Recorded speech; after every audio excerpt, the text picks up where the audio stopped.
Hello and welcome for a deep dive into Trails to Daybreak. I wasn't able to finish the game yet, but I'm close to the end, or getting closer, and I needed a break here and there since the game is rather intense. All in all, it feels a lot like a back to the roots kind of game, since a lot of things have more in common with Trails in the Sky and the Crossbell arc than with Cold Steel and Reverie. Before I get to that, I wanted to talk about the Orbment system. That was changed yet again. Actually, this also follows the back to the roots theme quite a bit, since we are back to the lines that give us something if we combine it in a certain way. In the first 5 games, we could get arts by combining the colors in a line, and the longer the line was, the more we could get out of it. Daybreak gives every character 4 lines, in general one is shorter with 3 places, and all the others have 4. There are characters with 1 extra slot, so every line has 4 places. Here you can place the classic orbmens with extra stats, and depending on the colors you get various bonuses. The lines have different purposes and the bonus reflects that. First line is attack, and here we can get a chance of extra elemental damage and later on some finisher casts. Second line is defense, extra shield for allies, and some more resistances here and there.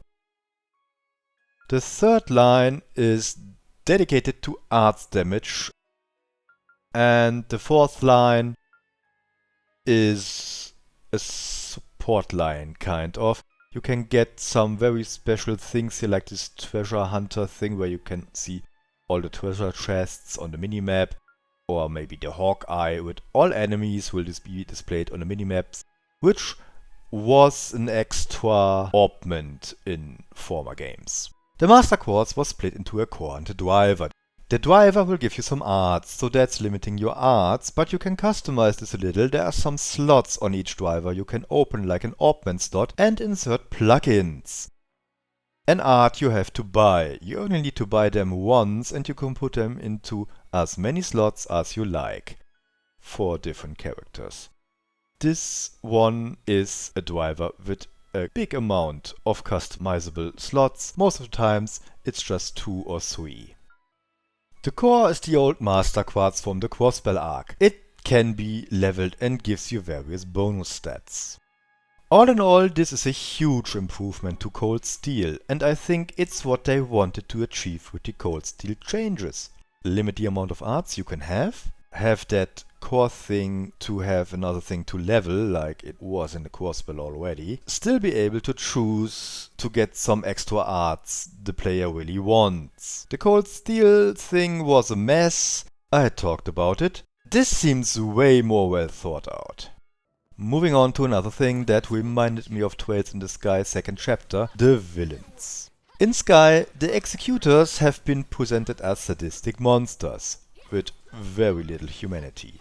That was the initial approach. They changed over time. Bleu Blanc developed a more playful villain-like persona and even teamed up with the good guys. We know Wen's story is a huge thing, and Luciola at least seems to have left the society. Not sure what she was up to after her cameo in Crossbell. Walter is still a full-blown villain, but even he's softened quite a bit. He did throw away Van's van, but he bought him a new one, which is something the early Walter would never even have thought of. Maybe Wise Man had a very bad influence on them. That could be the case here, but even if there was the one or the other villain in Crossbell that could be seen in a similar way, that kind of malice was never reached in my opinion. Cold Steel didn't even really have the pure evil villain. Well, technically it had, but that was at the tail end, and it never felt that way. Anyway, the villains in Daybreak are sadistic monsters with almost no hint of humanity. The 3 people from the Garden, the organization that was first mentioned in a book series in Cold Steel 4 and really set up in Trails into Reverie, really don't give you any hint of likability. Another thing that is Daybreak only is how dark the story can get. I will go into specifics now.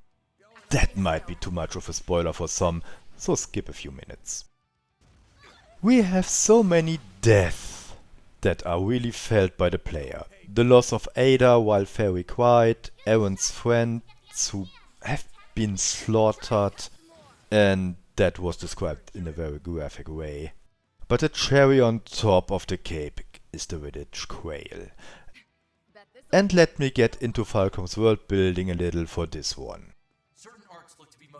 The way Falcom builds its world, almost every NPC has its own little side story. Like the girl you meet at Riverside. First at the food stalls getting some junk food, later you see her jogging around the place, talking about how her boyfriend dumped her because she gained some weight. In the follow-up she enjoys exercising and wants to do it in other places in the city to see new places. She meets a guy who rides his bicycle at Riverside, later you see them on a date in the evening. Every chapter the story of that girl moves a little. So the connections between you and the NPCs is quite strong if you play the game like it's supposed to be played. That means your connections to the people in Quail is already there if you talk to a few. Quail. You visited it, you talk to the people. The nun that got back from the holy city to serve as a nun in her beloved village. The young kids, one that wanted to become a bracer and the girl that showed romantic feelings towards him. There was a quest around those two, and you even saw them when they visited the city later. The guy who delivered vegetables to your landlady's bistro, and who you visited and talked to again when he made a delivery. So many NPCs you had at least a small connection to. All wiped out. That had quite some impact. That's what I meant when I called the game intense. Not only do we have quite a lot of dead people, they make you feel those losses quite well. I was in panic when I reached Tharbat and found the two dancing sisters, Shahena and Zahara, afraid something really bad could happen to them. Well, something bad happened. Thank God without lasting impact. I hope that stays that way. But yeah, in the end you can get quite nervous if you meet a new likable NPC and think, oh my god, please don't kill him. Or her. That never happened in Cold Steel. If Reverie was a light-hearted and fun little party, this one is a thriller. Furthermore, we still don't know what the villains are even trying to accomplish here. The main villain hired these people from the garden, so there has to be more than just some killing time thing involved here. He must have a bigger plan.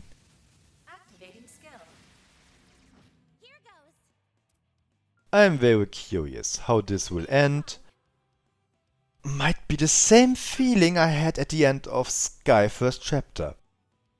A real need to get a continuation fast. But for now I can play this game, and I guess that's all for now. Bye bye.